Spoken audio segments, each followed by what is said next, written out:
Bom dia a todos e todas, sejam todos bem-vindos, todas bem-vindas, meus irmãos, minhas irmãs, vocês que nos acompanham todos os domingos. Estamos aqui mais uma vez, eu e essa mão, atrás da mão está a Irene. Bom dia, gente. Para mais um encontro do nosso curso Teologia Pé no Chão. Vou esperar os alunos irem entrando na sala de aula, enquanto isso eu vou aqui dando aqueles recados. Bom, espero que tenham tido uma boa semana, apesar das bestas.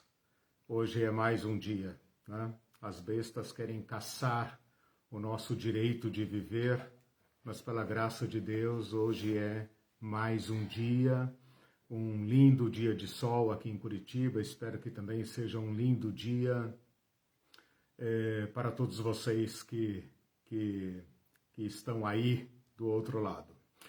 Nós estamos estudando o livro de Apocalipse. Espero que a essa altura do curso você já tenha mudado bastante a sua impressão, a sua experiência, o seu acesso a esse livro. Nós iremos até o final de novembro, então estamos em meados de setembro, né? Temos mais aí umas 10 aulas, talvez. Esse curso foi dividido em 4 partes. A primeira parte eu expus diversos conceitos. Vou precisar de todos eles agora, na medida em que nós andamos. Na segunda parte eu tratei sobre a história da interpretação do Apocalipse para demonstrar para nós que o Apocalipse não nasceu agora, no século XX, e, portanto, os teólogos do século XX e do século XXI não têm direito a fazer do Apocalipse um livro seu, né? Ele é um livro que vem de séculos e séculos de história, de interpretação, e, portanto, nós temos que assumir esta riqueza interpretativa do livro. Na terceira sessão eu tratei daqueles temas que são agrupados sob uma disciplina acadêmica chamada Introdução ao Apocalipse, que é onde nós tratamos das informações periféricas ao livro, né? Mas que ao mesmo tempo dão a moldura necessária para a compreensão do livro. E desde a aula 25, se não me engano, a gente está tratando do conteúdo do Apocalipse mesmo, a parte, digamos, substancial, aquilo que nós de fato queremos compreender. Então, as 3 primeiras partes foram preparatórias. O livro justifica uma preparação tão longa, tão detalhada, né? Porque agora, com todo esse ferramental, a gente consegue lidar melhor com o conteúdo do livro. Nesta quarta parte, eu fiz uma proposta e vocês tiveram que aceitar, né? Que é a abordagem do livro de uma forma, de certa forma, não tradicional, que é uma abordagem sistemática. O que significa isso? Ao invés de estudar o Apocalipse como um comentarista, que vai indo capítulo por capítulo, versículo por versículo, eu preferi agrupar o conteúdo do livro de Apocalipse em temas principais, né, que são esses que eu vou citar agora, né? Primeiro, a Cristologia, o estudo de Cristo. O segundo que nós estamos para concluir, que é a Eclesiologia, o estudo da Eclésia, portanto, o estudo da igreja. O próximo será bestologia, o estudo da besta. Bestologia eu inventei agora. Bestologia. Depois vamos tratar de julgamentos, porque o livro de Apocalipse fala também de julgamentos, ou pelo menos entende as tragédias do mundo como sendo julgamentos. E por fim, então, o reino de Deus, que é o que mais nos interessa no Apocalipse, que é onde nós queremos chegar. Bom, estamos então, já dei o mapa do curso, né, como faço todas as aulas, já dei então o mapeamento aqui, né, a marcação para a gente entender onde é que estamos. No tópico eclesiologia, nós estudamos em 3 aulas. Nós estudamos os capítulos 2 e 3, depois estudamos o capítulo 7. Na aula passada eu dei uma maratoneada nos capítulos 10 e 11, né? Conseguimos fazer uma aula explosiva, né? Com 2 capítulos extremamente densos, né? Depois que eu terminei aquela aula, eu pensei, meu Deus, o que é isso que eu fiz, né? Porque aquele conteúdo merecia, no mínimo, 2 aulas, mas eu agrupei numa aula só. Por que eu estou fazendo isso? Porque o meu enfoque é eclesiológico, né? Então, eu sei que aquele capítulo contém muitas outras informações, porém, eu estou estou sendo fiel à minha metodologia, né? Que é sistemática e, neste caso, em questão, o estudo da igreja, né? Então, o grande lance do capítulo 7, do capítulo 10, do capítulo 11, que eu considero uma grande contribuição, é enxergar ali a igreja. E com isso nós rompemos aquela estrutura, a estrutura mesmo que o dispensacionalismo deu ao livro de Apocalipse. Então, essa é a grande contribuição dessas últimas aulas. Hoje, na aula 33, olha que maravilhoso, né? 33, a idade de Cristo, né? A idade com que Cristo morreu. Não tem nada a ver, tem nada a ver.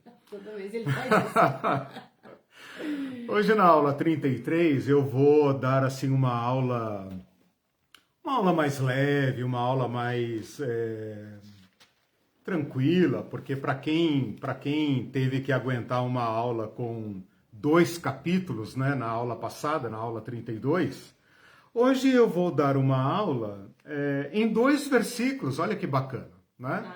2 capítulos, 2 versículos.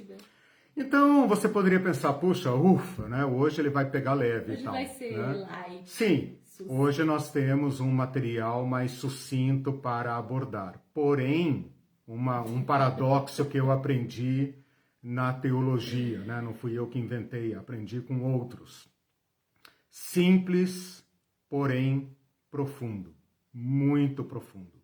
E por isso, então, é que eu resolvi dedicar uma aula a esses versículos. Na verdade, não são 2 versículos, são 2 versículos principais, mas eu vou fazer uma busca dentro do livro, de modo que serão 3, 4, 5, 6 versículos, né?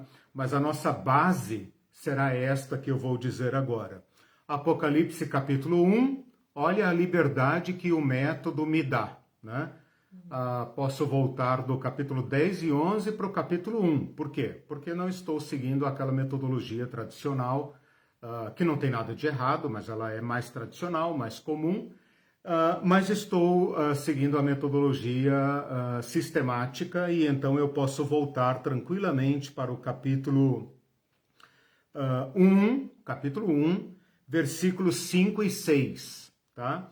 Depois eu vou dar uma olhada no capítulo 9, no capítulo 5, versículo 10. Vou buscar um paralelo lá no capítulo 5, versículo 10. E depois também vou olhar lá no capítulo 20, versículos 4 a 6, a complementação desse tema, tá? Então vamos lá para o capítulo 1, versículos 5 a 6. Veja, esse capítulo 1, versículos 5 a 6, ele está dentro do prólogo, está dentro da introdução. Se você lembrar lá das aulas de introdução ao Apocalipse, em que eu trato da estrutura do livro, esse versículo está naquela introdução epistolar. É uma parte do livro que se parece com uma epístola. Ele está fazendo uma dedicatória, um endereçamento, né?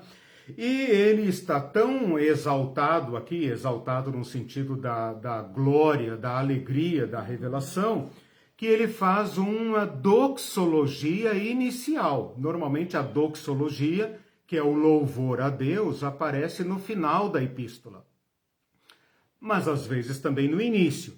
Então, esse texto que eu vou ler agora, ele está dentro dessa estrutura. Eu estou apenas mostrando o contexto, para ninguém me acusar de pretexto, né? Porém, eu vou abordá-lo com a minha lupa da eclesiologia.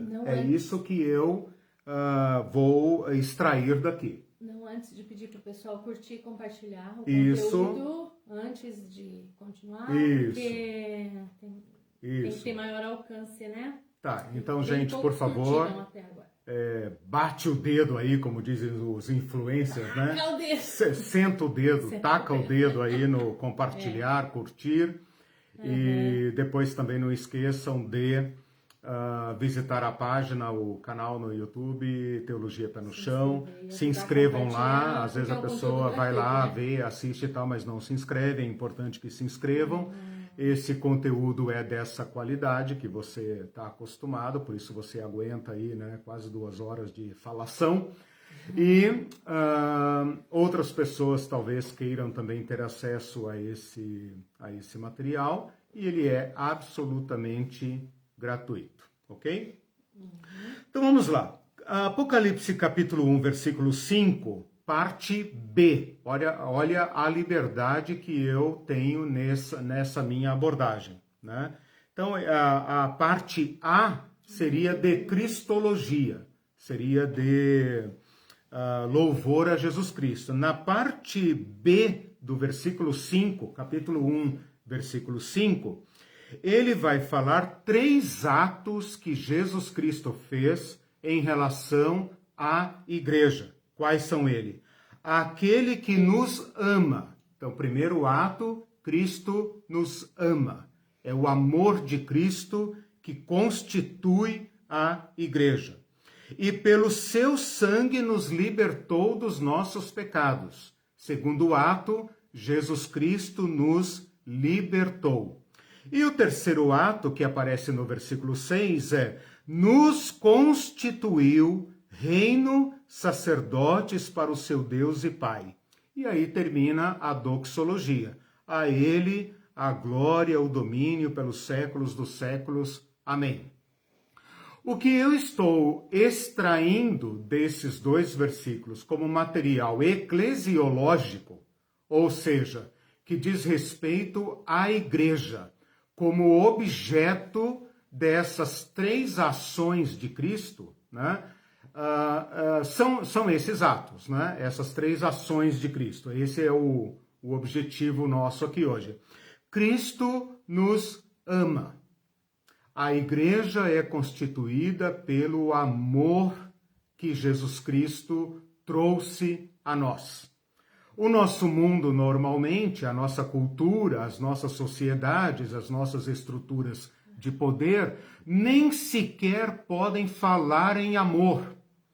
A parte A do versículo fala assim: ele é o soberano dos reis da terra e ele ama. Olha, César não ama. César não ama, César mata. O Cristo é o primogênito dos mortos, né? Pelo seu sangue nos libertou. Então é necessário que a igreja entenda qual é sua base de constituição. Quem que a formou? Quem que lhe deu origem? Quem que lhe constituiu? Esse Cristo que nós estudamos em Cristologia, que por seu amor radical, que o levou ao sangue. E aquilo que seria seu fim pessoal, porque ele morreu na maquinaria, né, mortífera do império, ele nos libertou. E não apenas nos libertou, mas nos constituiu. A palavra constituiu aqui, ela tem uma conotação como é que fala? Incumbência formal, né? Assim como nós falamos a Constituição da República, né? Você constitui uma empresa, você constitui algo formalmente, você dá existência real, na sociedade, né? Algo que não existia foi fundado, agora existe. O verbo aqui tem essa força instituinte, né? Ele nos constituiu reino, sacerdotes, não para César, o que já seria grande coisa, porque a igreja está imersa num contexto de culto ao imperador. O imperador que representa o reino e também o sacerdócio, que são duas categorias que andam lado a lado, são as categorias máximas do poder imperial, o reino e o sacerdócio, né? Cristo nos constituiu reino, sacerdotes para o seu Deus e Pai. A ele, portanto, a glória e o domínio pelos séculos dos séculos. Amém. Tem uma mensagem subversiva aqui, né? Tem uma mensagem aqui de ruptura com o império, não aquela ruptura anárquica, não a ruptura do "ai gobierno soy contra", né? Mas há uma libertação aqui fática, uma libertação profunda aqui, né? Que torna a igreja, que dá à igreja, a igreja não no seu sentido formal, denominacional, como nós conhecemos hoje, mas a este povo, a estes homens e mulheres de todas as tribos, povos, línguas e nações, esse caldo do império, dá a eles uma existência independente da cidadania do império. Então é neste contexto que eu quero hoje elaborar um pouco com vocês os fundamentos da igreja. Vejam só, este primeiro ato do amor de Deus, ele é, digamos, fundamental.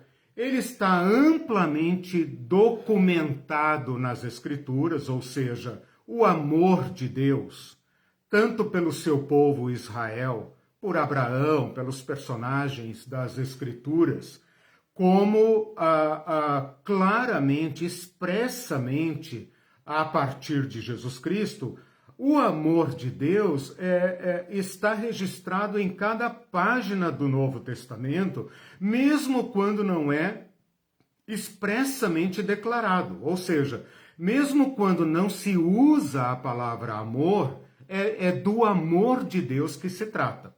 Então, o amor de Deus pela humanidade, o amor de Deus por todo homem e mulher, por todo aquele que ele criou, independentemente se crê, se aceita o amor de Deus ou não, é uma doutrina do Novo Testamento e não uma doutrina exclusiva do Apocalipse. Portanto, eu posso gastar menos tempo aqui, né, nesse ato de Jesus Cristo, e passar para a frente. O segundo ato, eu vou voltar aqui, tá? Estou só juntando os três atos. O segundo ato, de que ele nos libertou pelo seu sangue, também é uma teologia muito primitiva. Desde o início, desde o próprio Evangelho, que foi escrito por autores da igreja primitiva, né? Independente de quem seja, foram cristãos primitivos que escreveram, muito perto de Jesus Cristo. Essa teologia da libertação, de que a morte de Jesus Cristo foi transformada por Deus em um ato libertador, né? Jesus Cristo libertador, é amplamente também registrada, documentada em cada página do Novo Testamento. Então isso é muito forte em Paulo, em Pedro, em João, né? De modo que essa doutrina também é uma doutrina amplamente conhecida no Novo Testamento e não é uma doutrina exclusiva do Apocalipse. Quanto ao terceiro ato, aí nós já temos aqui uma inovação, porque é o Apocalipse que vai dar, digamos, não o registro exclusivo da constituição em reino e sacerdote, mas é o Apocalipse que vai dar a maior expressão, que vai dar a maior significação ao que isso implica, né, para a nossa realidade. E como eu estou fazendo uma interpretação do Apocalipse atemporal, né, eu libertei o Apocalipse, libertei entre aspas, né, por falar em libertação, né, libertamos o Apocalipse do futurismo, né, então nós podemos agora abraçar essa doutrina do reino e sacerdócio e dar então a devida explicação, a necessária explicação a essa teologia. Ela não é exclusiva do Apocalipse. Ela ocorre principalmente em Pedro, expressamente. Então nós somos aqui devedores a 1 Pedro, né? Mas eu vou explicar isso daqui a pouco. Mas é o Apocalipse que vai dar, digamos, a maior ampliação a este tópico, né, teológico. É em 1 Pedro. 1 Pedro, mas já vou falar, 1 Pedro 2,9, é um texto bem conhecido, né? Vós sois, ele vos fez raça eleita, sacerdócio real e tal. A gente lê essas coisas, não entende, passa batido, acha bonitinho, né? Bota lá na caixinha de promessa, né? Os crentes antigos sabem do que eu estou falando, mas isso não tem implicação nenhuma, né? Esse é o meu ponto nessa aula de hoje. Por isso que eu falei, é uma aula simples? É uma aula simples. Simples, porém profunda, arrebatadora, né? Porque nós vamos ter que entender o que isso aqui significa. Bom, essa explicação que eu dei agora sobre doutrinas exclusivas ou doutrinas gerais ou exclusivas do Apocalipse, essa explicação me permite dar menos espaço agora para os 2 primeiros atos, porque são aqueles mais conhecidos, e gastar então a maior parte da aula no terceiro tópico, que é o tópico do reino e sacerdócio. Deu para entender? Com respeito ao amor de Deus, eu não vou aqui fazer um levantamento bíblico disso, porque, como eu falei, todos que são cristãos, ou que pelo menos já ouviram falar de Jesus Cristo, sabem do amor de Jesus Cristo. Aliás, é por isso que a sociedade, de um modo geral, tem tanto problema hoje com a igreja que aí está, né? Porque Jesus Cristo fala de amor, mas essa igreja parece que não entende sequer o amor de Jesus Cristo. Então eu não vou gastar tempo aqui levantando versículos e etc, sobre o amor de Cristo, porque isso está, né, amplamente registrado nas Escrituras. Eu vou me ater à implicação desta mensagem para as igrejas que receberam o Apocalipse e, portanto, para todos nós. A pergunta criterial aqui, né, o critério para nosso entendimento do amor de Cristo é este, 2 pontos, abre aspas. O que esta palavra significou para a igreja de Éfeso, Esmirna, Laodiceia, Filadélfia, Sardes, Pérgamo? É esta a pergunta critério, né? Que significado tem para uma igreja que está morrendo nas mãos do império, para uma igreja que está sendo perseguida, marginalizada, hostilizada, assediada violentamente, em meio a um império hostil e ameaçador? Que impacto tem, que significado tem dizer Cristo nos amou? Bom, para um povo que está tendo a sua cidadania cassada, desrespeitada, seu direito à vida ameaçado constantemente pelo império, até nos seus meios de vida, na sua exclusão social, né? Porque ser cristão era ser quase que um não cidadão, o fato de que Cristo nos ama dá um direito à vida aos cristãos. Nós não encontramos amor em César. Nós não encontramos amor nos governantes locais.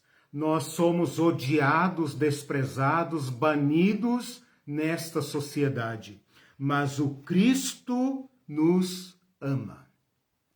Este amor que dá significado à existência, que garante para nós o direito à vida, o direito a ser, que tem, digamos, um patrono, um amo, alguém que olha por nós e que garante a nossa identidade. Nós somos amados por Cristo.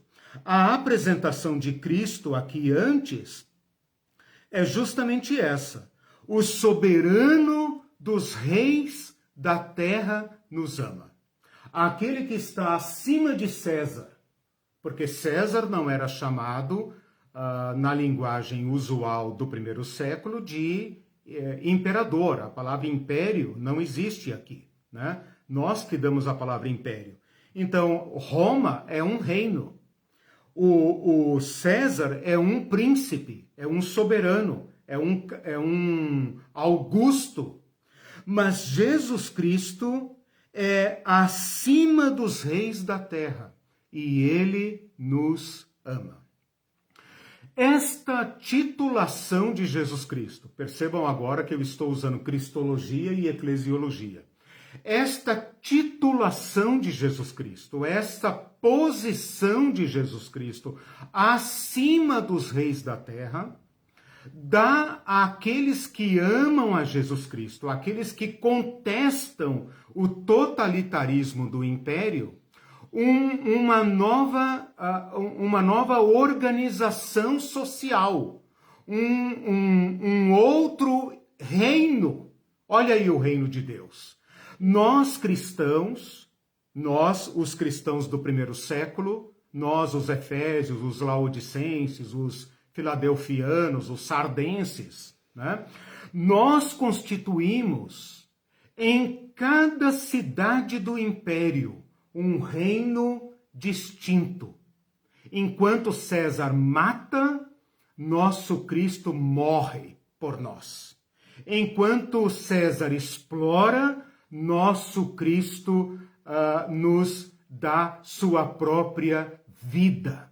César daria a vida pelos seus súditos? Não. César come a vida e os meios de vida do seu povo e ainda é adorado como Deus. Por isso, este Cristo é um outro rei e constitui um novo reino. E forma a igreja como um reino dentro do reino.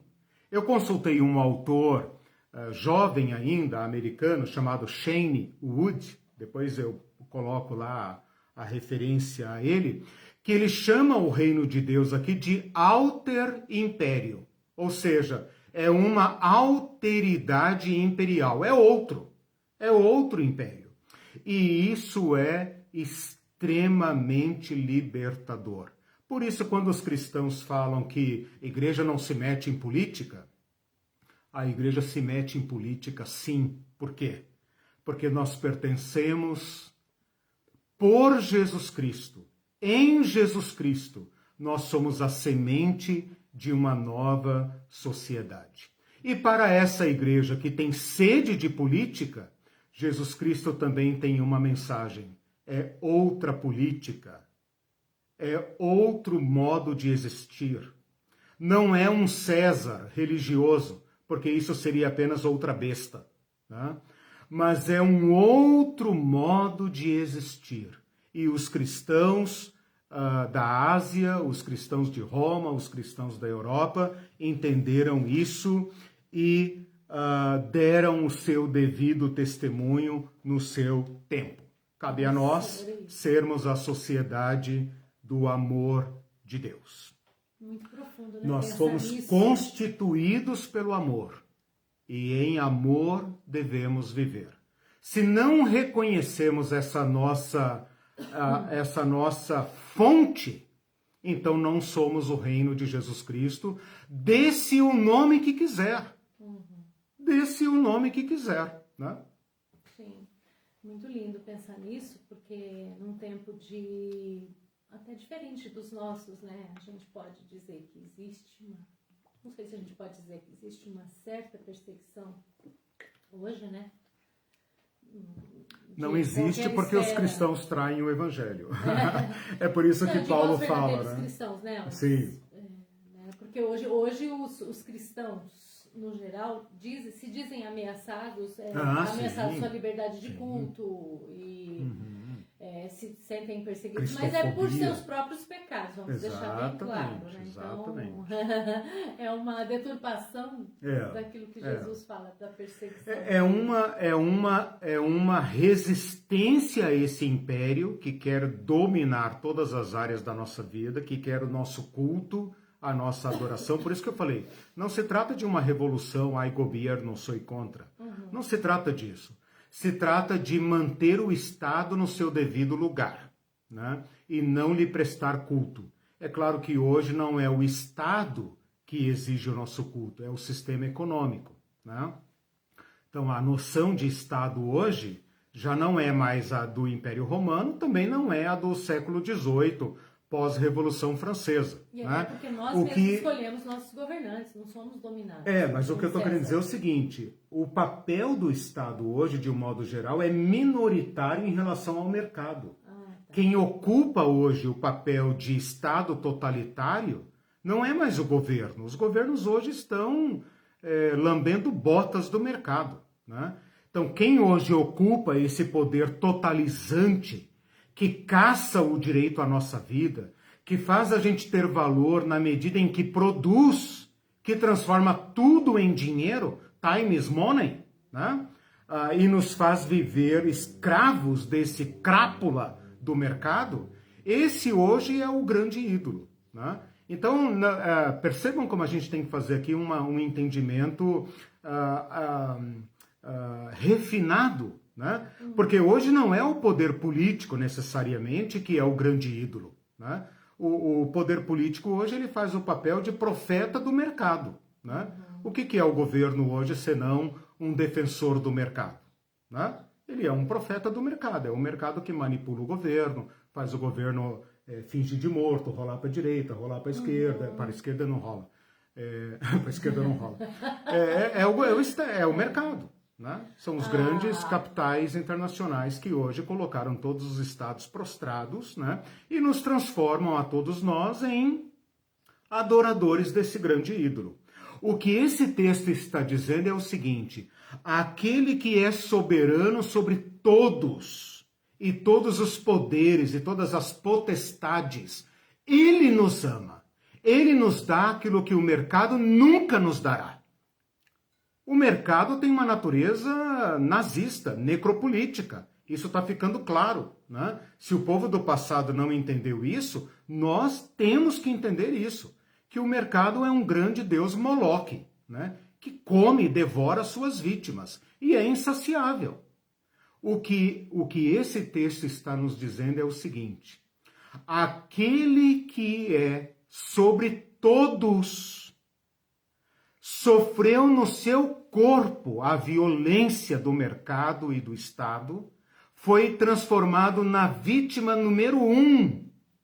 E ao fazer isso por amor, nos libertou a todos nós e abriu para nós um caminho que César nenhum pode jamais fechar. Tem vários comentáriozinhos já. Tá. Não, pode, porque agora eu vou entrar no reino e sacerdote, que é a parte principal da aula de hoje. Vamos lá. A Marlene está aqui, diz, mas os cristãos primitivos, aí entre aspas que você falou, se meteram em política andando na contramão, não fizeram nada além disso, né? Ou fizeram, na verdade não sei. A questão política aqui, Marlene, bem lembrado, bem observado, é a seguinte, né? Quando eu falo que o reino de Deus abrange todas as esferas da vida, é porque viver é ser político. Né? Nós modernos, especialmente nós do Ocidente, né, é que restringimos política à esfera estrita do governo e dos partidos. Né? Então a igreja hoje, ela oscila entre dois extremos.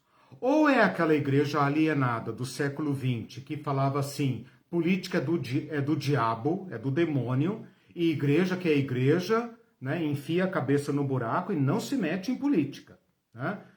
Não está interessado em nenhuma questão social.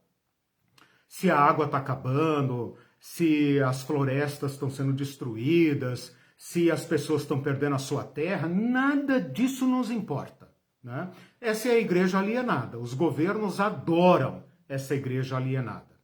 O problema é que essa igreja cresceu e ela se tornou um agrupamento social poderoso. E agora, então, o pêndulo foi para o outro lado.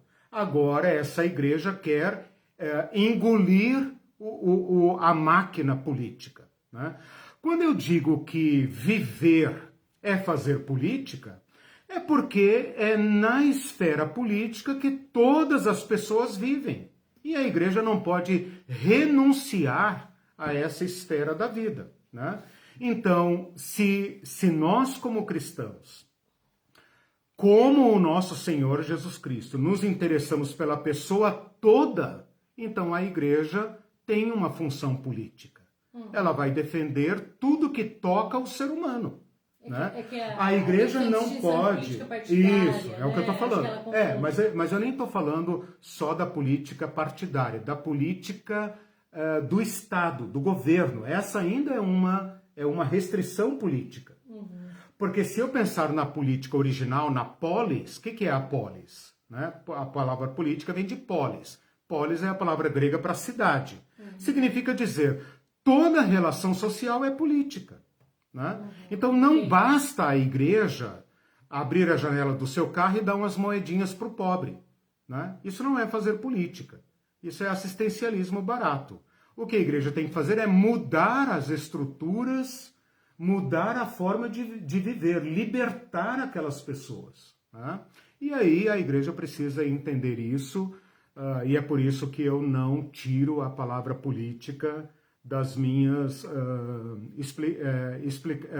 explicações, né, bíblicas, da minha teologia bíblica, sob pena de me tornar uma igreja alienada. Né? E isso seria uma forma de traição, né, ao evangelho. A própria palavra reino é política, né? Já vou falar isso daqui a pouco. Né? O Paulo Costivelli disse, os shoppings são os novos tempos, segundo o Dr. Júlio de Santana. Sim, perfeito. E o Celso disse, somos constituídos em amor a partir do momento em que Cristo se humanizou, encarnando-se na história para mostrar um outro império. Perfeito. No qual uma outra política seria implantada no seio da sociedade, ainda política. Isso, novas relações. Daí nova economia, novo modo de produzir, novo modo de distribuir. Isso é política. Daí o grande ódio dos inúmeros impérios seculares que já se levantaram, inclusive o Império Americano, que tem na Casa Branca conselheiros da teologia do dominionismo. Pois é. Quem não assistiu, assista o curso, gente, tem 4 aulas aí. O assunto é muito sutil, né? Muito sutil. Eu não culpo os cristãos do século passado, mesmo porque eu sou um cristão do século passado. Né? Eu sou um cristão do século passado que estou tentando correr atrás dos acontecimentos e me atualizar para ser um cristão desse tempo, né? Porque as coisas estão mudando muito rapidamente. Mas é necessário pensar sobre isso, sob risco de nos tornarmos a massa de manobra ideal dos Césares. Né? Então o Celso tocou nesse ponto aí. A igreja apolítica ou a igreja dominionista, ambas são instrumentais ideais dos governos atuais. Nossa, fiz uma poesia agora, né? Tudo ai. Só mais 2 comentários, aí sim. Prossegue, ele diz ainda, o Celso, o papel da igreja é o de manifestar abertamente o amor de Cristo, mostrando-se como instituição sacerdotal e celestial e não como mecanismo estrutural da máquina deste mundo, inclinando-se ao Deus deste século. Exato.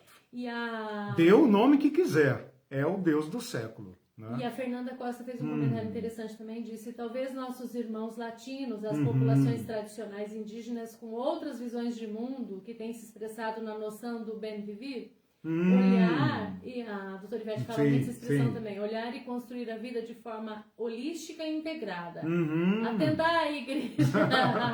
Maravilha! Temos muito mais a aprender com essas populações do que a ensinar. O reino de Deus está aí. Olha aí, Fernanda, quando os teólogos latino-americanos, eu dei uma pincelada sobre isso lá na história da interpretação, né?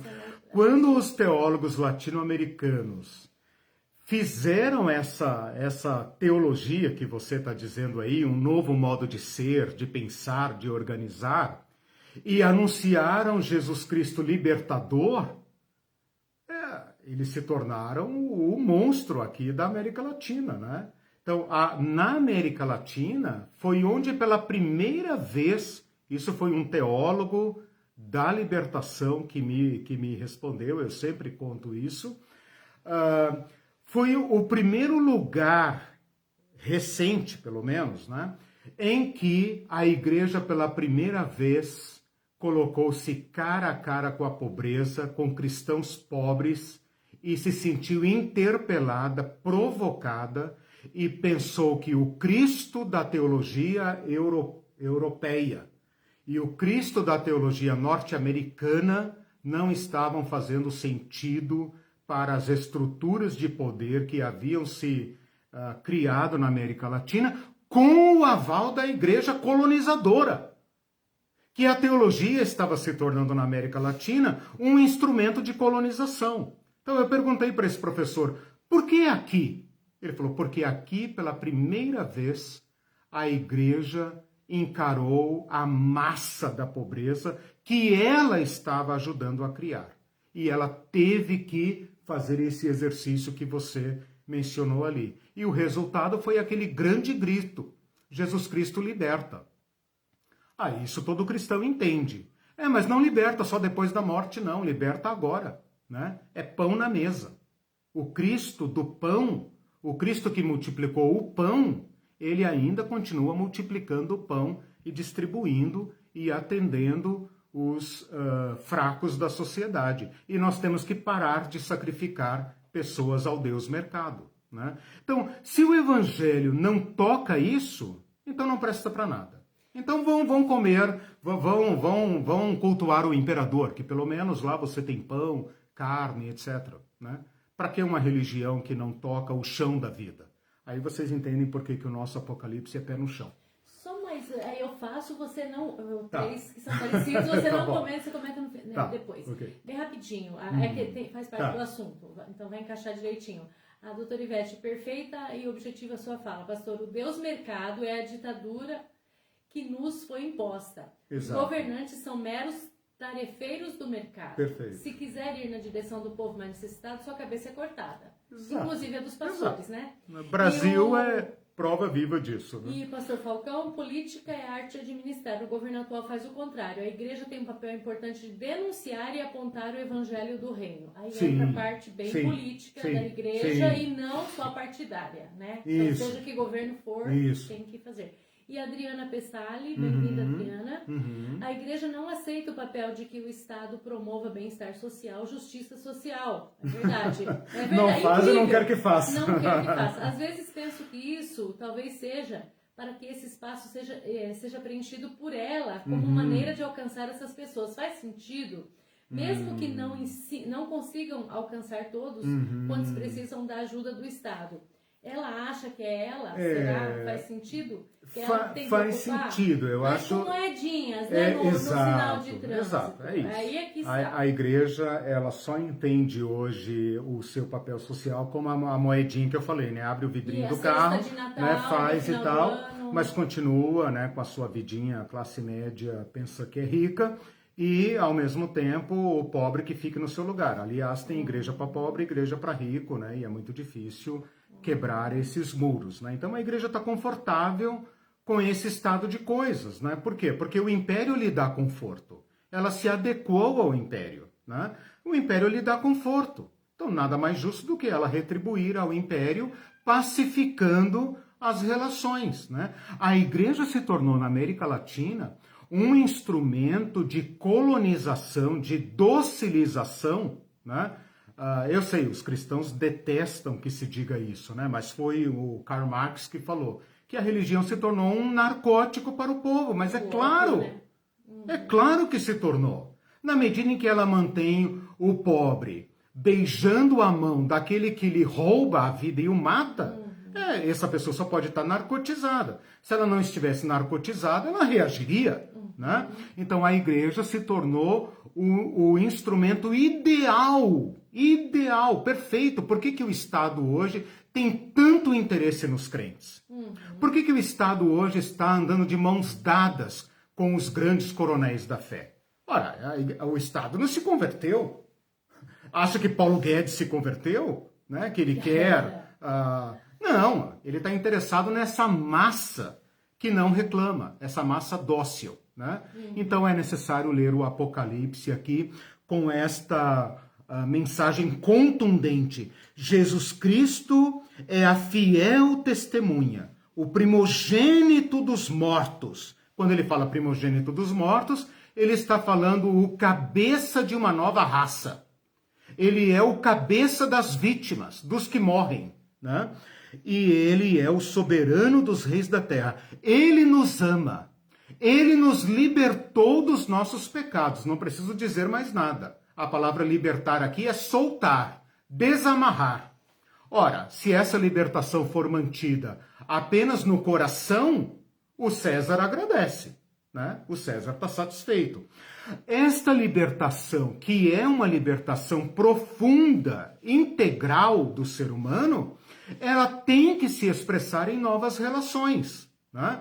E é isso que o império não suporta. O império não suporta que um senhor se sente à mesa com aquele seu ex-escravo. Ora, ele comprou aquele homem, aquela mulher no mercado. E agora eles sentam na mesma mesa e se tratam como irmãos? E se aceitam e se beijam? E rasgam o pão? E partilham o mesmo copo? Né? Esta libertação que atinge todas as relações, é que o império não pode suportar. Nos libertou dos nossos pecados. Quais pecados? Todos.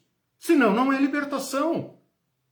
Senão não é libertação, porque toda religião liberta de algum vício, ora bolas. O cara fumava, não fuma mais. Né? O cara... falava palavrão, não fala mais. O cara gastava dinheiro na loteria, na loto, sei lá, não gasta mais. Toda religião produz algum tipo de ascetismo, de libertação. Mas o que Cristo está dizendo aqui, o que João está dizendo a respeito de Cristo, é que ele nos libertou dos nossos pecados. E aqui na América Latina, os teólogos entenderam que essa libertação ou é integral ou não é libertação nenhuma. Então, é desta libertação que ele está falando. Aí alguém poderia dizer, Eliseu, peraí, né, cara, você está esquecendo o evangelho, né? Você está sendo muito comunista. Não, estou falando, eu não estou restringindo a libertação. A libertação de Cristo, ela tem que tocar todas as áreas que estavam não libertas. Né? Eu não sou livre por dentro, eu penso errado sobre mim, eu penso em mim mesmo como um Deus, o evangelho me liberta. Eu penso no outro ser humano como um lixo, o evangelho também me liberta. Né? Eu penso num Estado como um Deus, o evangelho me liberta. Eu penso num mercado como um Deus que consome a minha vida, o evangelho também me liberta. Então a minha relação com Deus, a minha relação com as pessoas, a minha relação com a família, a minha relação com a sociedade, a minha relação com a natureza tem que ser liberta. Ora, eu posso ser cristão e ser perverso com os animais? Não posso. Eu posso ser cristão e fazer a natureza gemer mais do que ela já geme? Não, não posso. Então essa libertação tem que ser completamente integral. Aquele que nos ama, nos liberta para amar. E então nós somos libertos não apenas mas nós somos libertos para. Nós somos libertos para uma ação no mundo. E essa ação no mundo é o que eu quero falar agora sobre reino e sacerdote. Bom, gente, vamos lá. Agora que eu quero chegar na parte principal da aula, né? Veja só, todo cristão, até quem não é cristão, sabe que Jesus Cristo falou sobre o reino de Deus. O problema é que nós os cristãos, vamos falar de nós, né? Vamos lavar roupa suja. Nós, os cristãos, bom, primeiro nós não entendemos o reino. Por que nós não entendemos o reino? Porque a palavra reino é uma palavra oca para nós, né? A palavra reino não tem o menor sentido. O que é reino? Reino para nós é histórias infantis, né? Era uma vez um rei, a princesa, o castelo, blá. Então assim, reino para nós é um conceito completamente oco, né?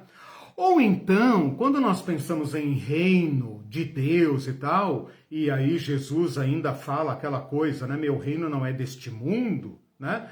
Aí nós cristãos nos sentimos muito confortáveis em empurrar o reino de Deus para fora da história.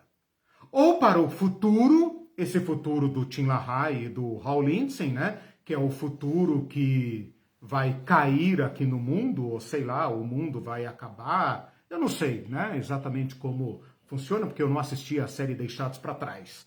Né? Ou então empurram o reino para o céu. Como Mateus fala em reino dos céus, então os crentes pensam que o reino de Deus está das nuvens para lá, das nuvens para cima. Né?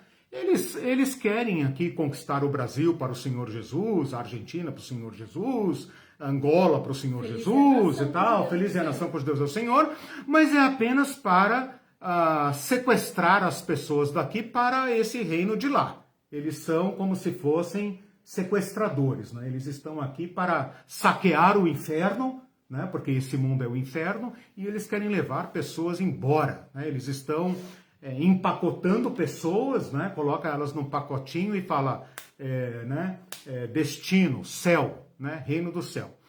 Esse é um conceito muito equivocado. Muito equivocado. E nós precisamos resgatá-lo de duas formas. Bom, primeiro nós precisamos entender o que significa reino. E segundo, nós precisamos trazer o reino de Deus para o nosso chão, para este tempo e para este lugar. Ou então não é reino nenhum. É o reino lá da Cinderela, lá das histórias infantis, porque ele não toca a minha vida. Ora, o que me interessa uma história de um rei num país muito distante, era uma vez, né? Esse reino da historinha infantil não me toca.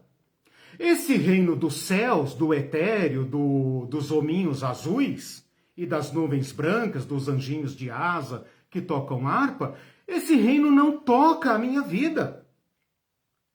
No lugar do reino, o que nós temos aqui? A igreja.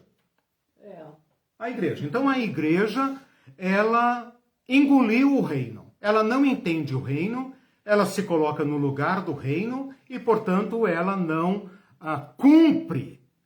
Ela perde o seu fermento, a sua eficácia de ser anunciadora, embaixatriz do reino de Deus. Então, a primeira coisa que nós precisamos fazer aqui é transformar a palavra reino numa palavra moderna, numa palavra atual. Por que eu posso fazer isso e devo fazer? Porque foi exatamente assim e nunca de outra forma que os primeiros cristãos entenderam o reino de Deus. Quando Jesus falou, é chegado o reino de Deus, os cristãos só podiam entender como um reino, de certa forma, oposto ao reino atual. Por quê? Porque o reino atual era um reino unificado, sob Roma. Então, o mundo já tem o seu reino. E Jesus, dentro do reino, fala, é chegado o reino. Ora, só pode ser outro. E ele fala, é chegado o reino. E quando os fariseus perguntam para eles como vem o reino de Deus, ele fala, o reino de Deus já chegou. E as pessoas já estão entrando nele. Né? Então nós precisamos fazer um resgate profundo desse conhecimento a respeito do reino de Deus. Eu para me educar teologicamente, me dou o direito, né? Não peço licença para ninguém, eu me dou o direito de transformar esse conceito reino para um conceito atual. Então, por exercício intelectual e por reeducação teológica, eu posso falar a República de Deus. Eu posso falar a sociedade de Deus. Eu posso falar a humanidade de Deus, a cidade de Deus. Eu posso falar a prefeitura de Deus. Eu posso falar a civilização de Deus. Porque é disso que se trata. Agora o reino de Deus tem a ver com a minha vida. Por quê? Porque eu vivo num município. As políticas do estado do Paraná, onde eu vivo, tocam minha vida. E as políticas da República do Brasil e as repúblicas outras que mandam no Brasil, elas governam a minha vida. Então, o reino de Deus é um novo poder que foi fundado por Jesus Cristo, trazido por Jesus Cristo, como foi falado aí, pela encarnação de Jesus Cristo, e agora se contrapõe aos poderes que me saqueiam, que me impedem de viver, que me desumanizam. Se não for isso, então não é nada. Então vivamos, comamos e bebamos, que depois do túmulo, né, nós vamos dar de cara com o portão de São Pedro e então nós vamos entrar no reino das ruas douradas. Isso é ópio, meus irmãos. Me desculpem usar um termo chulo, né, porque eu sei que a maioria dos crentes odeia ouvir as críticas que vieram de fora da igreja. Né? Acho que é perseguição. Lembrem que Jesus Cristo autorizou o mundo a julgar a igreja. Né? Depois eu falo sobre isso. Então nós temos que ouvir, né, as pedras que clamam contra nós, né? Como a Adriana Pessali falou aí. Bom, deixe-me então pegar agora, com esse choque de realidade que eu dei, né, na questão do reino. Então o reino é presente. Mas o reino de Deus já está totalmente aqui? Não. Falei sobre isso lá nas primeiras aulas, quando eu falei da questão do tempo, da questão da história, e introduzi um conceito que para mim é o conceito ainda o melhor, né? Cognado, né? Por um teólogo alemão, quando eu falei de teologia europeia, né, da teologia protestante que corre ao lado da teologia norte-americana, um alemão chamado Oscar Cullmann, que cunhou este paradoxo do já, porém ainda não. Nós vivemos o já do reino de Deus. E a igreja só é igreja se anuncia o reino. Porque foi isso que Jesus Cristo anunciou e foi isso que ele mandou anunciar a todos os povos, línguas e nações. Então, se a igreja não faz esse tipo de missão, isso não é missão, isso é colonização teológica. Né? A única missão que Jesus Cristo nos ordenou fazer é ensinar a todos os povos a mensagem de um novo reino, de um novo modo de ser, de libertação total. Se a igreja fizer outra coisa, me desculpem, sinto muito, não sinto não. Ela está fazendo uma colonização teológica. Ela está abrindo caminho para os impérios que a usam como seu profeta. Eu sei que é doloroso ouvir isso, mas é necessário. Bom, deixe-me contar rapidamente, então, agora eu vou usar aquela minha metodologia do Antigo Testamento, Apócrifos e Novo Testamento. Deixe-me contar para vocês como começa essa história do reino e sacerdote. Esse aqui eu vou até contar onde estão os textos. Mas presta atenção, porque eu fiquei muito chocado ao descobrir isso. Vou fazer aqui minha propagandinha, né?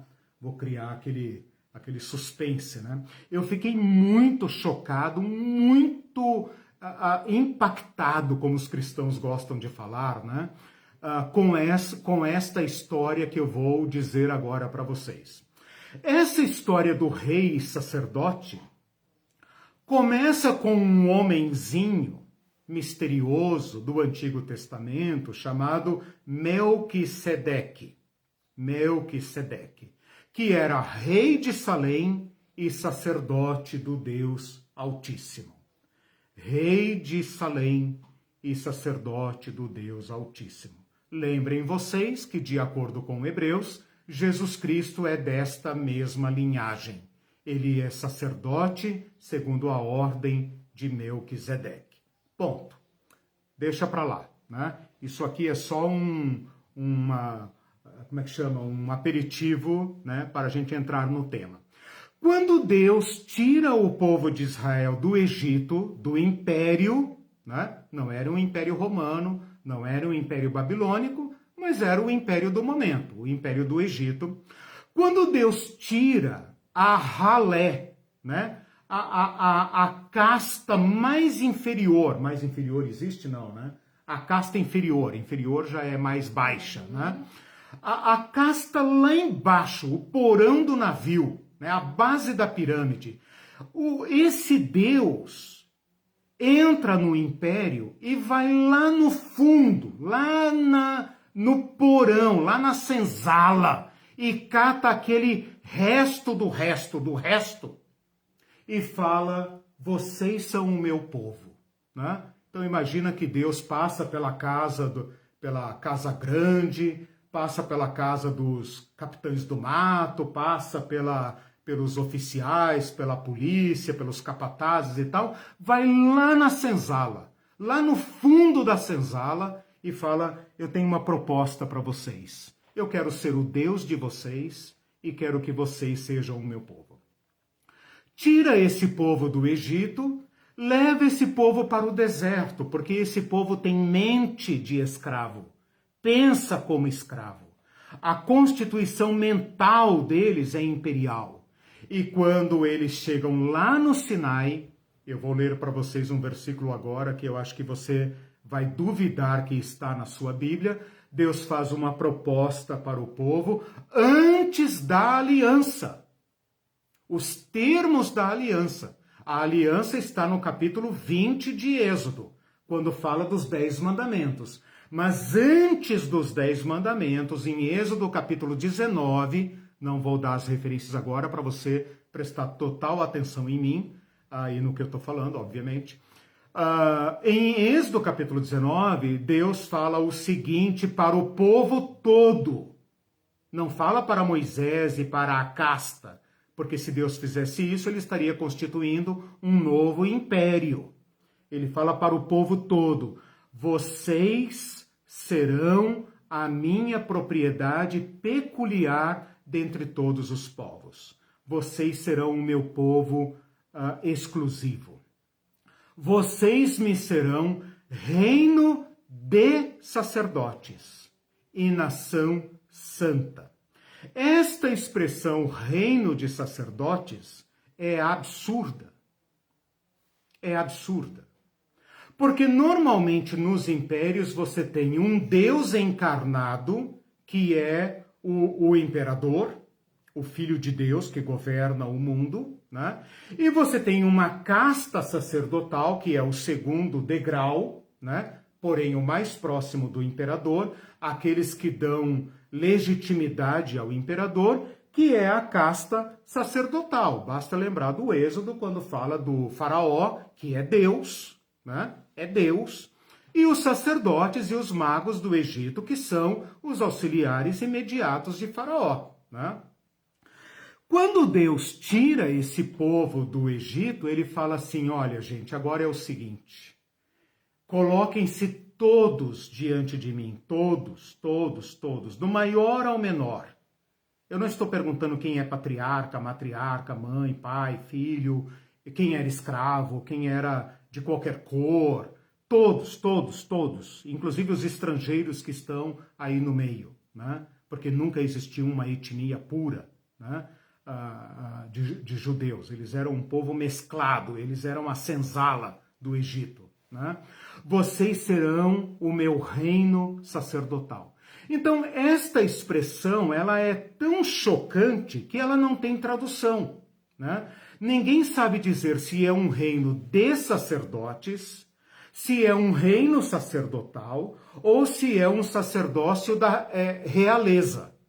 Então, esse paradoxo aparece aqui no Apocalipse. Olha só como que o Apocalipse coloca, de acordo com a minha tradução aqui. Vocês serão um reino, você não está com a Bíblia aqui, né? Vocês serão um reino, vírgula, sacerdotes. Nossa. Reino, singular, vírgula, sacerdotes, plural. Isso mostra como que o Apocalipse não consegue traduzir o conceito. Ele é de uma ordem tão chocante, tão inovadora, que os tradutores aqui, eles como é que fala? Eles entregam os pontos, né? Então você pode entender como reino sacerdócio, você pode entender como reino sacerdotal, ou seja, sacerdotal é o adjetivo do reino, ou você pode inverter, sacerdócio é o substantivo e real, de realeza, né? É o adjetivo, ou reino sacerdote, ou sacerdócio reino, fica aí ao gosto do cliente. Por quê? Porque isso. Não, se você consultar, né? Obrigado, Fernanda. Se vocês consultarem o Êxodo, agora que entra o Pedro, né? Novo Testamento. Se vocês consultarem Pedro, capítulo 2, versículo 9, vou até ler aqui porque é um texto muito importante, muito importante. Ele fala, vós, porém, agora não está mais falando para judeus. Então, Pedro é que vai tomar esta aliança feita a um povo, né? E vai ampliar, converter isso para um povo que não era da raça de Abraão. Vós, porém, aqui está a conjunção adversativa, né? Vós, porém, sois raça eleita, sacerdócio real. Aqui ele traduziu como sacerdócio real. Nação santa, povo de propriedade exclusiva de Deus. Olha aí o foram libertos da escravidão, foram libertos do império, foram libertos da escravidão, da morte, né? Dos poderes desse mundo que matam, né? Foram libertos para anunciar aos outros as virtudes daquele que nos chamou das trevas. O Egito é treva, a Babilônia é treva, Roma é treva, as nossas sociedades humanas são escuras, são trevosas, tenebrosas, mas Cristo nos chama para a luz. Luz do céu? Não! Por que eu vou precisar de luz no céu? Eu preciso de luz aqui para enxergar o rosto do outro. Eu preciso entender que o outro tem a mesma realeza que eu. Que o outro agora foi constituído igual a mim. Esta é a luz que Jesus Cristo veio trazer.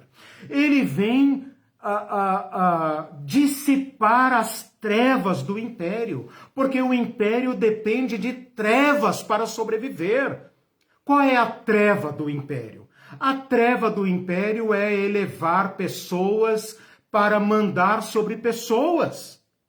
Ora, é claro que o faraó não é um deus, mas junto com a casta sacerdotal e com a magia e com o poder da armada e com o poder das forças armadas e com o poder do dinheiro, eu submeto pessoas e engano-as, seduzo-as dizendo que eu sou superior a elas e que essa é a vontade de Deus. E os sacerdotes estão aí para confirmar essa mentira.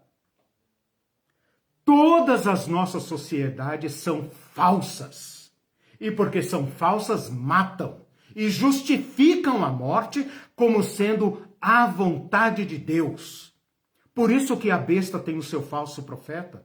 Porque o falso profeta é o falsificador. É aquele que vai iludir os homens a sair nas ruas para proteger aqueles que comem a sua carne. Como que caminhoneiros podem sair na rua para idolatrar alguém que está matando-os pelo preço do combustível, a não ser pela treva? Ora, Cristo nos iluminou. E então, com este magnífico chamado, é que o Apocalipse está dizendo, esse Cristo nos constituiu.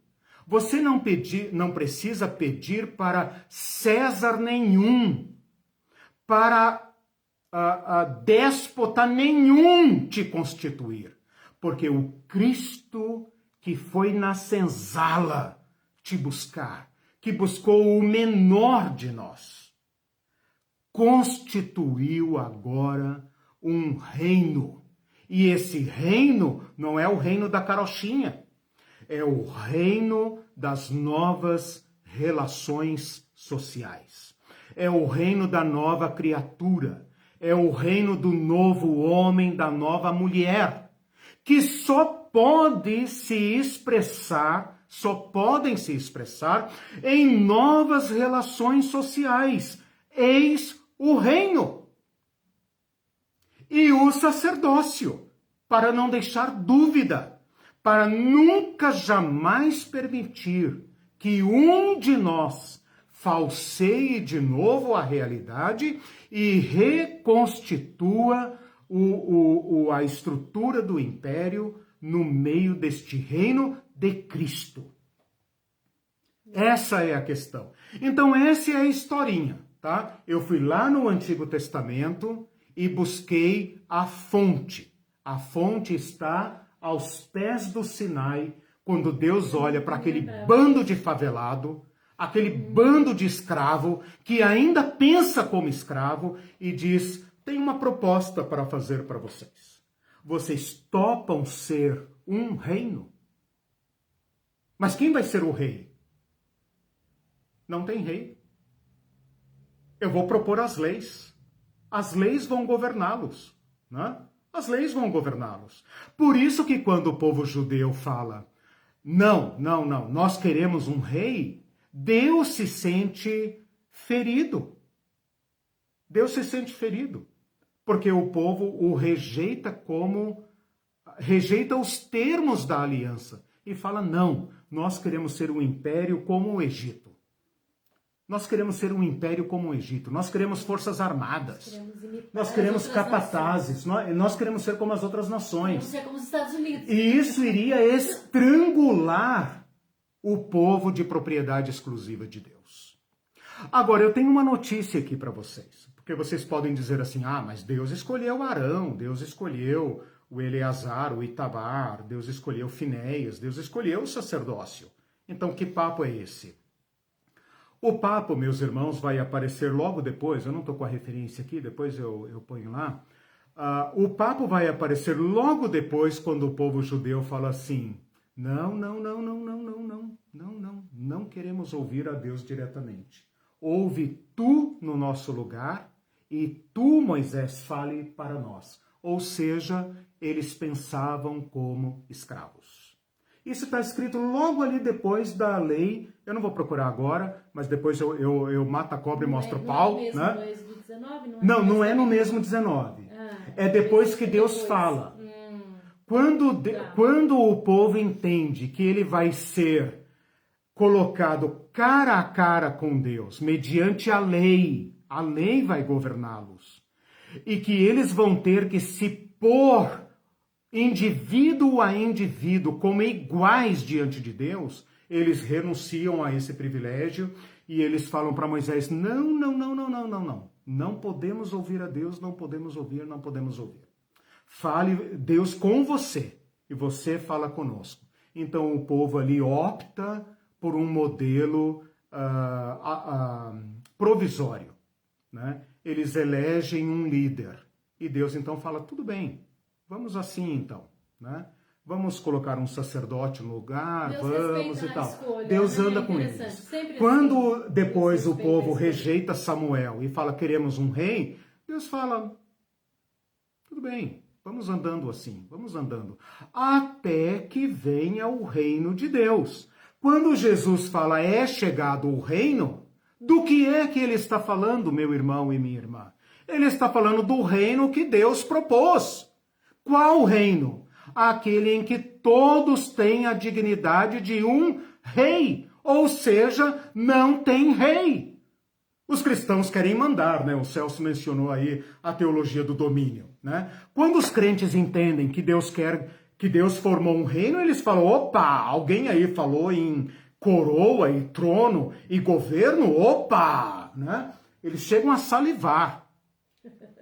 Eles não entendem que nesse reino não se reina sobre, se reina com. Vocês reinarão comigo. Você vai dizer, opa, agora eu sou um rei?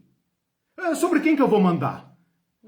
Aí você olha para o teu lado, teu irmão também é rei. Você olha para o teu lado, aquele teu ex-empregado é rei. Você olha para o outro lado, tua professora é rainha. Você olha para o outro lado, meu Deus, o que é isso? O que é isso? Isso é o reino de Deus. Todos e todas, na mesma dignidade que Cristo lhes constituiu. Não há mais dominadores.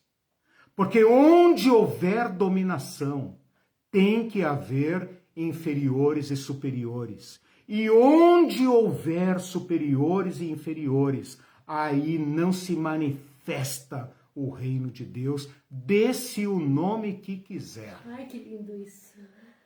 Reino e sacerdócio. O que eu temo, meus irmãos, e o objetivo da minha aula hoje foi esse, o que eu temo é que nós da igreja estejamos falando como o povo de Israel. Não, não, não, não, não, nós não queremos isso.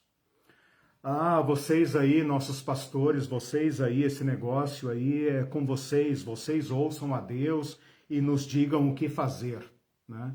Vocês ouçam a Deus e nos digam o que fazer. Nós não queremos nada disso. Nós ainda pensamos como escravos, a nossa mente é do império. Por isso as nossas igrejas se parecem mais com o império. Elas se parecem mais com o império do que com o reino de Deus. E a mensagem do reino de Deus continua nos ofendendo. Por quê? Porque agora eu vou ser igual a todo mundo. Eu quero estar sobre, eu quero ser o poderoso, é meritocracia, né? Eu quero ter coisas que me distingam. E Jesus está dizendo, só tem um elemento que nos distingue no reino de Deus, o amor diaconal, o libertado para. Esse é o chamado. Libertado para ser. Então, meus irmãos, em rápidas palavras, é isso que eu queria colocar aqui textualmente, que Cristo nos constituiu reino, sacerdotes, para o seu Deus e Pai. Para o seu Deus e Pai.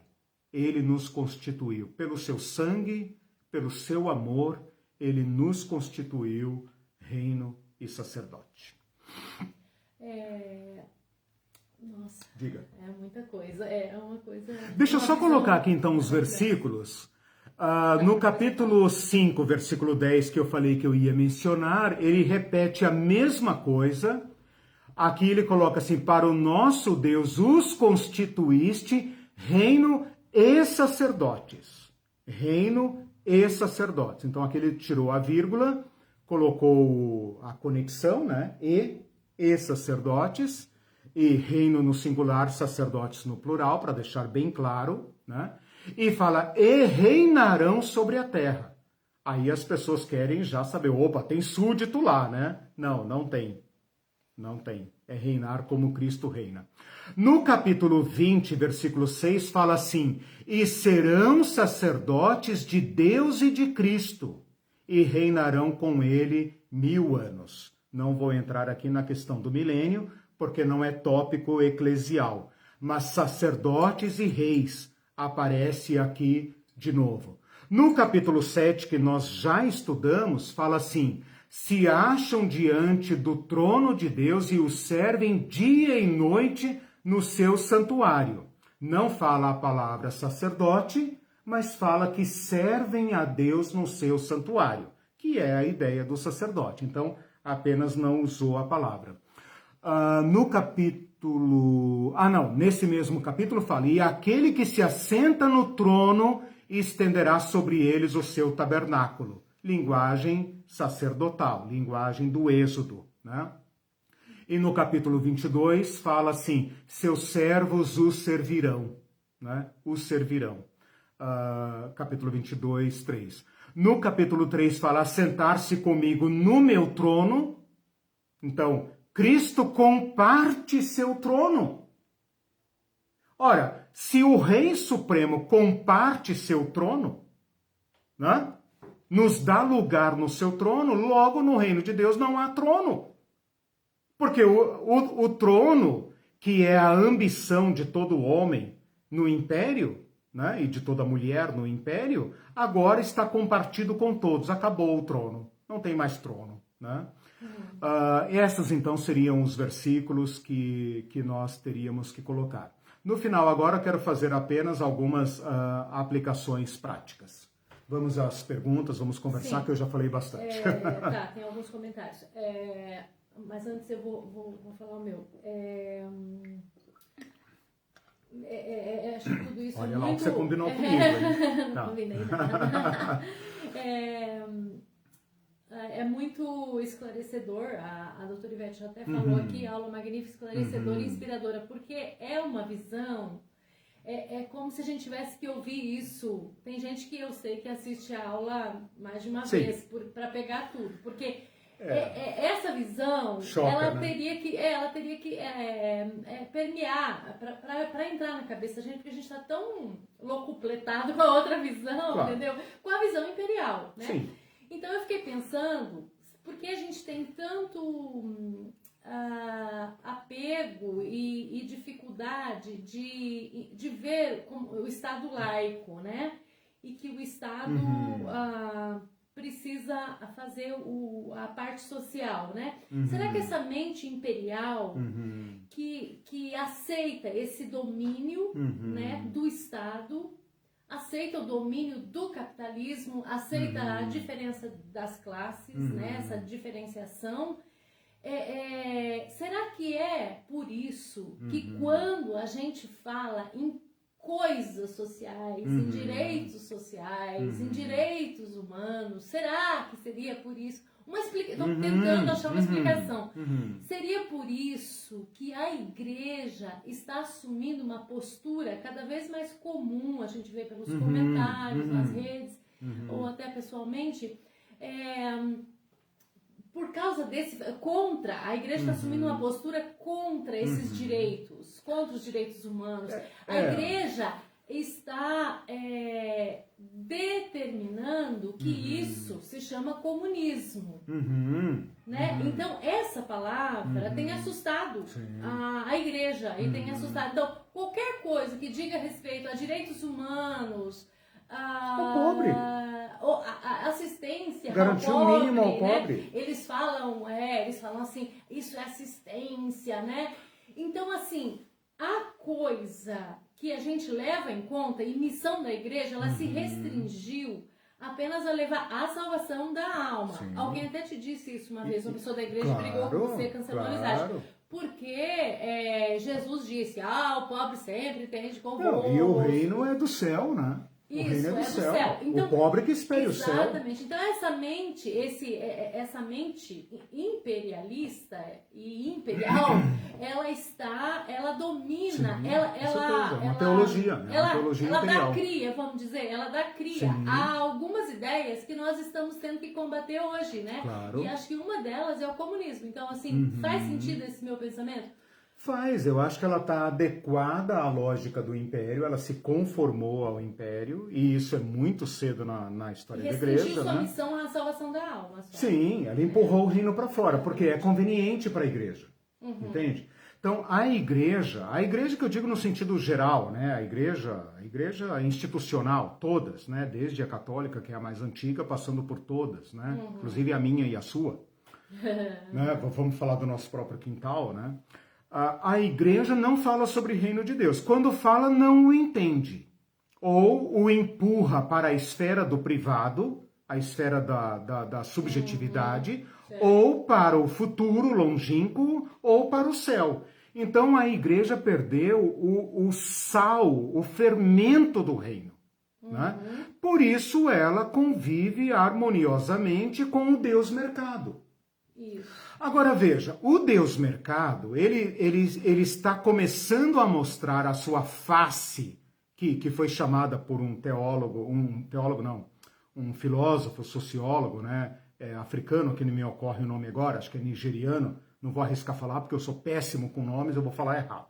Mas se você procurar necropolítica e tal, você vai achar o livro desse grande filósofo, se não me engano, nigeriano, que afrontou o mundo desmascarando o Deus mercado, que agora explicitamente está contando com a morte de uma parcela da sociedade. Né? Antigamente o mercado nos iludia com a ideia de que não reclame, trabalhe, que todo mundo pode ser um Zuckerberg, todo mundo pode ser um Steve Jobs, todo mundo pode ser um milionário, né? Basta trabalhar muito. Né? E com isso botou a pobraiada para trabalhar, para se matar nas minas, nas fábricas, nas indústrias. Só que chegou um ponto que eles viram que quanto mais trabalha, mais concentra a riqueza, mais mata. E que agora nós temos um excesso de contingente para o qual o Deus mercado não tem serventia a não ser matar. Né? Mas veja, de um modo geral, essa é a face crua, dura, né, que esse sociólogo, se alguém lembrar aí, por favor, coloque o nome, pessoal aí que é mais, né, esperto aí na busca aí, coloque o nome desse sociólogo. O Achille, eu não sei qual Achille Mbembe. Tá, obrigado. Quem falou? A Fernanda. Merece um pontinho na média final. Obrigado, Fernanda. Aquiles Mbembe, exatamente. Eu ia falar alguma coisa totalmente errado, com certeza. Mas assim, esse cara, ele está servindo como um tipo de profeta que denuncia o Deus mercado. Mas antes disso, o mercado não pretendia matar o excedente de pessoas descartáveis. Pelo contrário, você tem que manter o pobre vivendo. Aí entra o assistencialismo e a caridade. Né? Então a igreja ela entrava nesse filão aí, entende? Ela fazia aquele serviço de manter os pobres vivos e saudáveis para o trabalho. Né? Hoje não. Hoje a igreja está num dilema. Porque o Deus a quem ela serve de modo espúrio, agora assumiu a sua face de Moloque, né? A sua face de matar. Né? Então a igreja fala tanto sobre aborto e tal, como se fosse a causa última do valor à vida, mas ela tem que ver que ela está servindo o Deus da morte em muitas esferas. Né? E isso é uma autocrítica, né? Porque eu sou um homem desse tempo. Né? Não posso fingir que vivo em outro mundo, em outra sociedade. Essa é a igreja que me gerou, é a teologia que me formou. Né? Mas cabe a nós sermos críticos e proclamar isso e fazermos nós mesmos esta autoidentidade. A minha identidade verdadeira agora é: eu sou amado e livre. E o meu reinar no mundo, o meu sacerdotizar no mundo, não no futuro, no céu. O céu não precisa de sacerdote, irmão, irmã. o meu reinar no mundo, o meu sacerdotizar no mundo, tem que se dar no amor e na libertação. É isso que Apocalipse está dizendo. Eu é que tenho que agora compartilhar com as vítimas do império e com os déspotas do império o amor e a libertação. Nós só podemos falar disso se nós compartilharmos entre nós mesmos o amor e a libertação.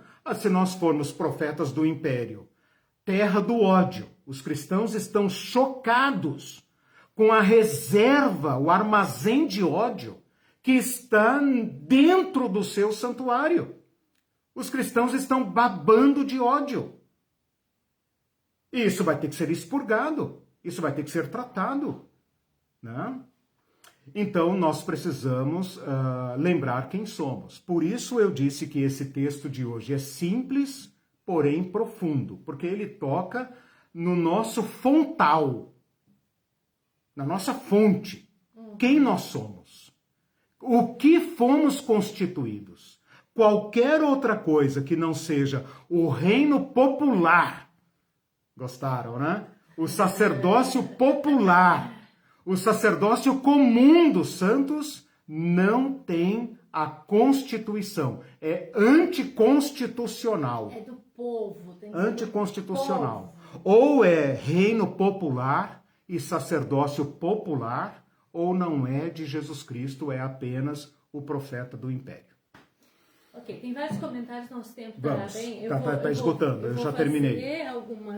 Vários, daí depois você comenta. Tá. Gente, quando for fazer comentário, coloca bem completo, porque eu não leio no tempo que vocês escrevem. Então depois, às vezes, eu não entendo não o que sabe vocês em que querem contexto dizer. está. Tá. E aí dizer, Okay. por exemplo, foi o que você comentou, mas assim eu comento várias coisas, então realmente não dá. Tá. O Paulo Costivelli disse: nós cristãos estamos tão condicionados a pensar a ordem vigente que quando nos deparamos com uma nova perspectiva de ser igreja, verdadeiramente luz e sal, nos sentimos perdidos e angustiados. Eu me senti péssimo quando li aos 18 anos o Jesus Cristo Libertador, do Leonardo Boff. Levou tempo para eu digerir isso tudo, perder o medo de repensar a minha fé. Exato. E a Adriana diz sobre aquele comentário. Os escravos queriam voltar para o Egito, né? Percebam como é forte a mentalidade imperial. Gostosos, cebolas, a mentalidade imperial é fortíssima. E a Adriana explicou: eu quis dizer que a igreja, encontrando necessitados para, por exemplo, dar cestas básicas, encontra uma maneira de alcançar para Cristo essas pessoas. Por quê? Claro. Porque, Adriana, entra naquilo que eu comentei. A salvação, a missão da igreja se restringe a salvar as almas, né? Sim, ela não muda estruturas, ela não denuncia o império. É uma oportunidade da cesta. Tanto que nós já vimos pessoas, amigas nossas, que eram pastores de igreja, que falaram assim: a gente dava cesta, mas aí tinha que condicionar ao culto, a vir à igreja. Aí eles não vinham, a gente parava de dar cesta. Ok, a fome é evangélica. Então, o Estado deixando esse espaço para a igreja pontualmente preencher, isso é bom, entre aspas, para a igreja. Conveniente, claro. Claro. Aí Tem crentes que eu acho que pensam isso, né? Que a igreja tem que assumir o Estado o Ministério do Bem-Estar Social, entre aspas, né? Tipo assim, o Estado vive para os bancos e para os latifundiários, etc. Tem gente que é alienado, e a igreja cuida dos pobres. É alienado a igreja politicamente e acha que é a igreja que tem que cuidar dos pobres. E vai lá, daí vota em quem é contra as políticas sociais que vai cuidar dos pobres. Exatamente. Gente, é um nível de alienação hard. Incrível. Essa questão da igreja assistencialista é de uma época em que não havia estado de bem-estar social. Que fique bem claro isso, né?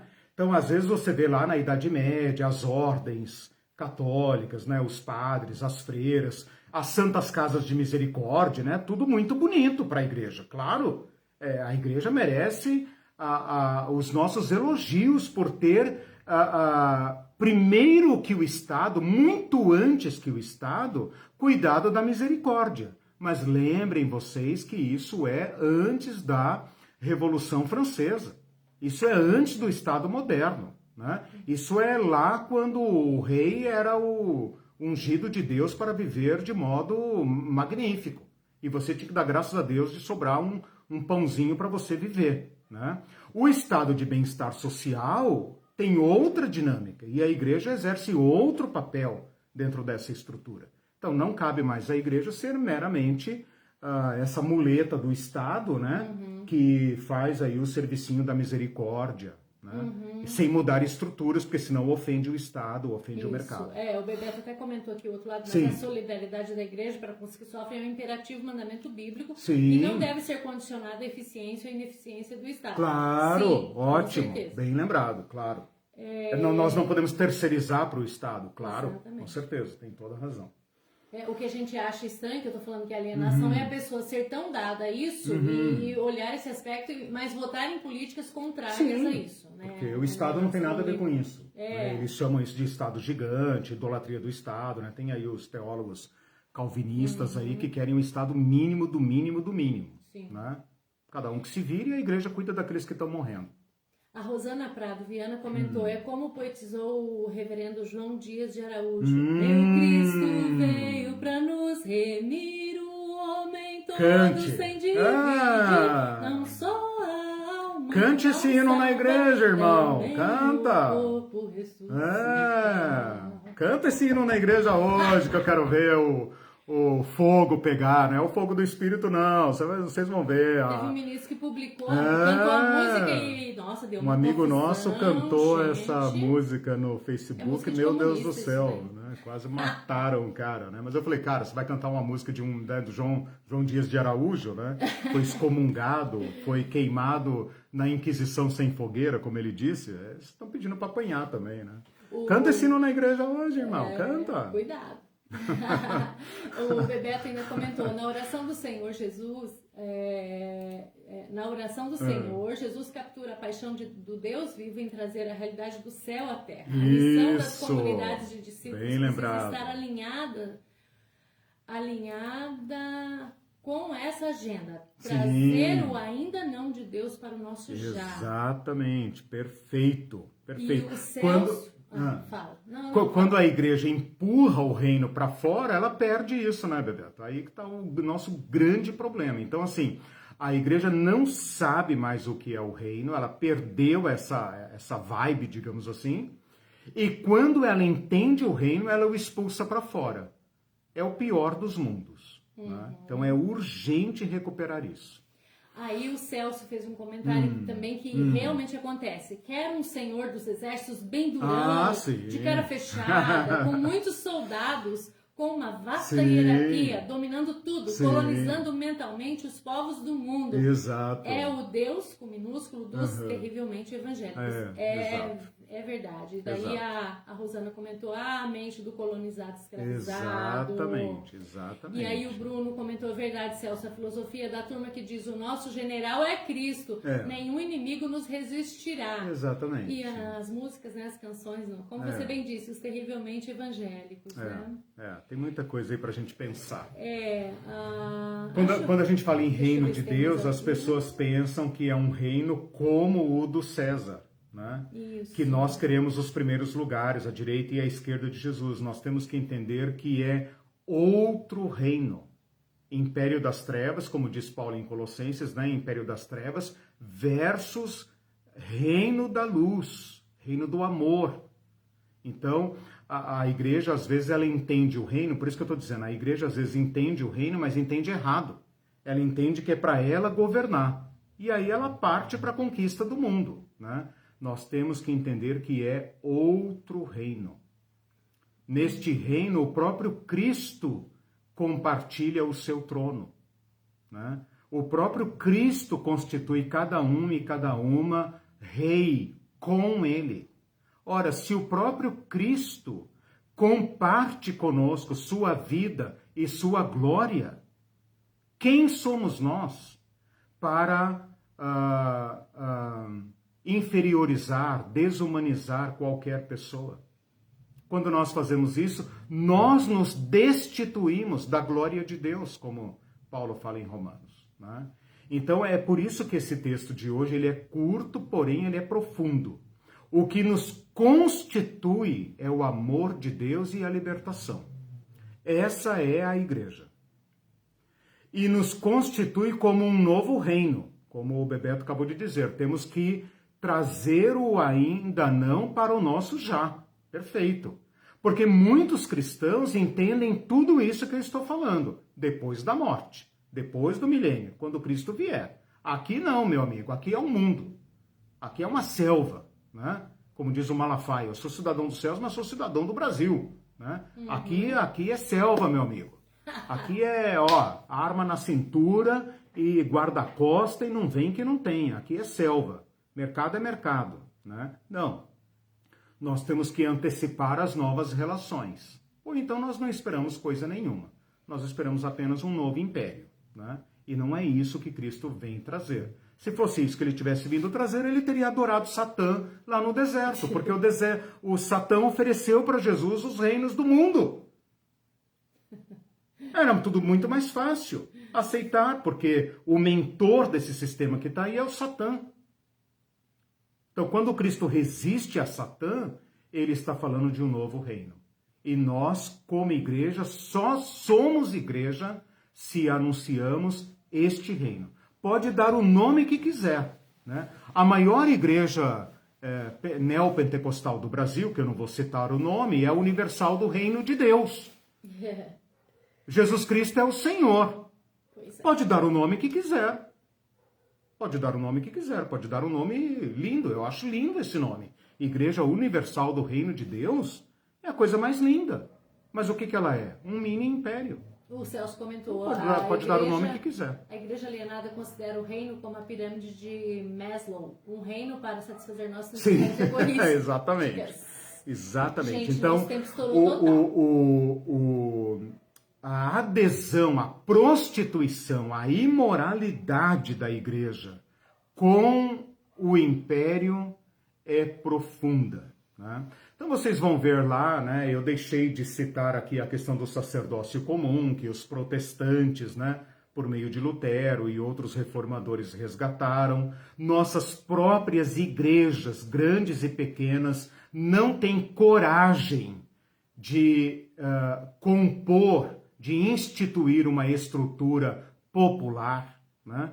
As igrejas batistas radicais lá do século XVII tentaram fazer isso, mas hoje se tornaram pequenos impérios, né?